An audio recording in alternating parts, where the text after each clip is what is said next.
Première question, subissons-nous la tyrannie des humoristes? À tout le moins de certains humoristes publiquement subventionnés qui se distinguent par leur incapacité d'être drôles. Moi, pour vrai, franchement... Laissez-nous déjà digérer cette première phrase. Je pense, honnêtement, j'ai une compassion...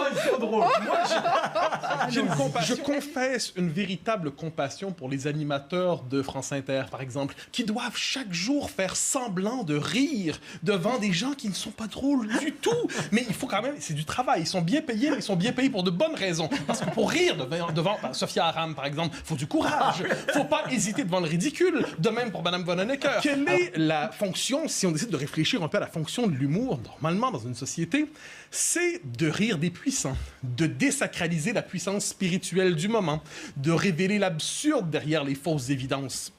Mais... que font aujourd'hui ces humoristes stipendiés, ces humoristes mercenaires, ces humoristes théologiens? En fait, ils changent la fonction de l'humour et plutôt que de rire des puissants, leur fonction est une fonction de commissaire politique, de commissaire idéologique. Il s'agit de se moquer de ceux qui ne communient pas à la puissance spirituelle du moment, le saint migrant, le saint non-binaire, le saint minoritaire, la sainte victime.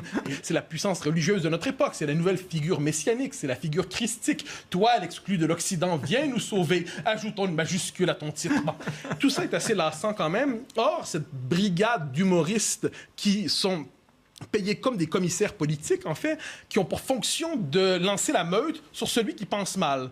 Et quelquefois, ils peuvent même décider d'attaquer des collègues dans la profession qui ont le culot de mal penser. Et là, ils vont décider de rire publiquement d'un collègue, d'un ami, d'une figure, d'un intellectuel, d'un politique qui se distingue simplement par le fait qu'il pense mal. Et alors là, en meute, en l'esprit de meute, y a-t-il quelque chose de plus bas que l'esprit de meute, que l'esprit de lynchage? Quand tous ensemble, on décide de piétiner le mal-pensant, ben, certains font carrière là-dedans, on les nomme humoristes.